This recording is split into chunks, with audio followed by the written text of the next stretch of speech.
It is 20 past 6 on a Wednesday morning, and you are standing in your driveway in a dressing gown, dragging the bin down to the curb. Your neighbor does the same thing, 4 houses up. He waves. You wave back. He has no idea that you are one of the wealthiest people on this street, and neither does anyone else on it, including the 2 adult children who come over for dinner most Sundays and have never once asked. You have $3.2 million in superannuation. You are 61 years old.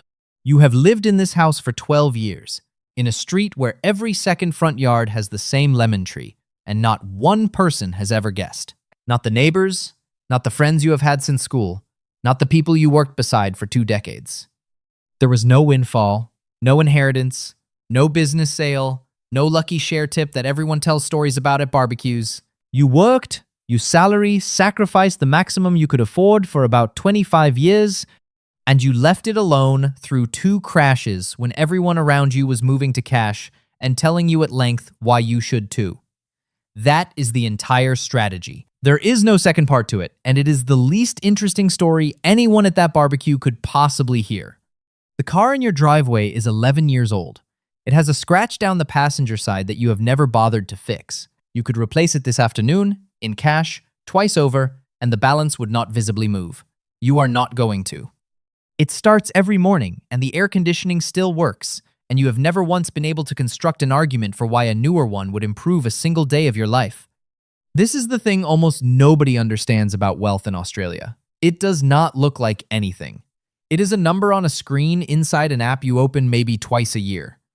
There is no external signal, no house, no boat, no watch, because the money is locked inside a structure you are not legally allowed to touch until you meet a condition of release. It is not spendable. It is barely even real to you on a day-to-day basis. Your friends think you are comfortable. Your kids think you did all right. Your accountant is the only person alive who knows the actual figure, and he mentioned it once, 3 years ago, in a sentence that lasted about 4 seconds, and has not brought it up since. You have never said the number out loud to another human being. And then on the 1st of July this year, something changed. Not in your house, not in your account, not in anything you can see from the driveway, in the law. Division 296 became active. It is the tax everyone in the country spent 2 years arguing about. And if you have more than $3 million in super, it now applies to you. Which means, as of 3 weeks ago, it applies to you. Not in theory, not eventually, now. So let us walk through what actually happens, because the version people panicked about for 2 years and the version that actually became law in March are 2 substantially different pieces of legislation, and almost everyone is still arguing about the first one. The original proposal was going to tax unrealized gains. If your fund held a property or a parcel of shares that went up on paper and you sold nothing, you would still be taxed on the increase.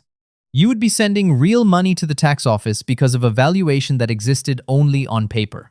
That was the part that caused the outrage, and after 2 years of argument, that part was removed entirely. What passed Parliament in March and started on the 1st of July? Taxes realized earnings only. Dividends, interest, rent.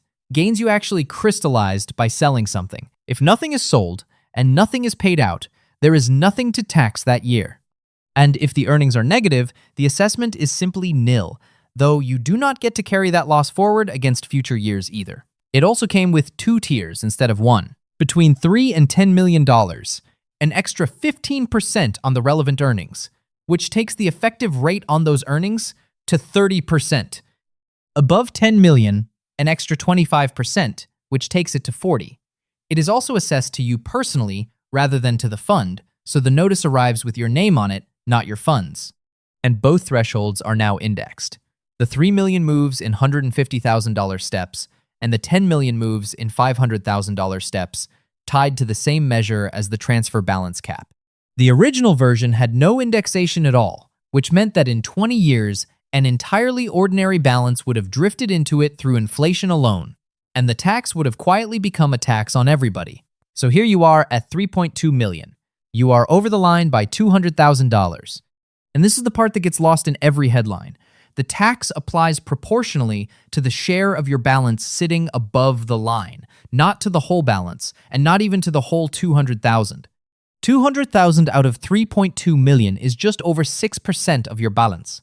So roughly 6% of your realized earnings gets the extra 15%. On a normal year, with a normal spread of dividends and interest and one or two things sold, that lands somewhere around $1,500. $1,500. That is the tax that dominated the financial pages for 2 years.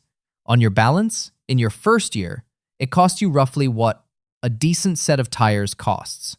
Every headline, every panel discussion, every warning about capital flight, and for you, it lands at about $1,500. And this is where it gets interesting, because there is something else happening inside your account right now that costs you more than 5 times that much every single year, that has been running quietly since long before Division 296 existed, and that almost nobody talks about at all. When you retire, you can move money into a pension account where the earnings are taxed at 0.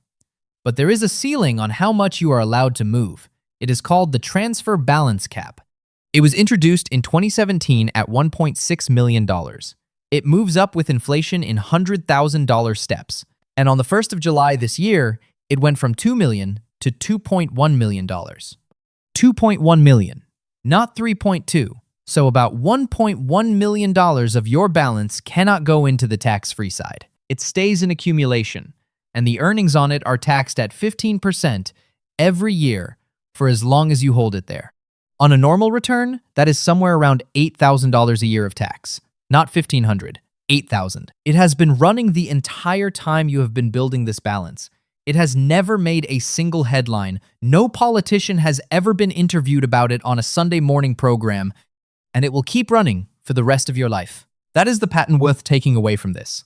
The tax that gets debated on television is almost never the tax that actually takes the money. The expensive ones are structural. They are boring.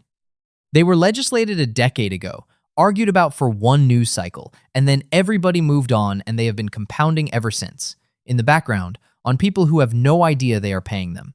So you finish dragging the bin down, and you walk back up the driveway past the car with the scratch, and you go inside and put the kettle on. Nothing about today is different from yesterday. The number on the screen did not move. The car still has the scratch. Your neighbor still thinks you are doing about as well as he is. What changed is that you are now inside a category the government has decided to look at. And the interesting part is not the amount. It is that a person with $3.2 million and a person with $30 million are now sitting in the same paragraph of the same act, and only one of them is going to feel it in any meaningful way.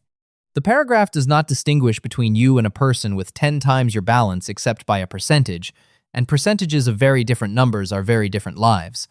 Your neighbor finishes with his bin and goes back inside. He still has no idea. And that, more than any threshold or percentage, is what having money in superannuation in Australia actually looks like. It is completely invisible, including to you, most of the time. It is a number in an app you rarely open, attached to a life that looks exactly like everyone else's. If you are anywhere near 3 million, the thing worth checking this year is not the new tax. It is how much of your balance is sitting above the transfer balance cap, because that is where the money has quietly been going all along. Tell me in the comments whether you knew the difference between those two before today.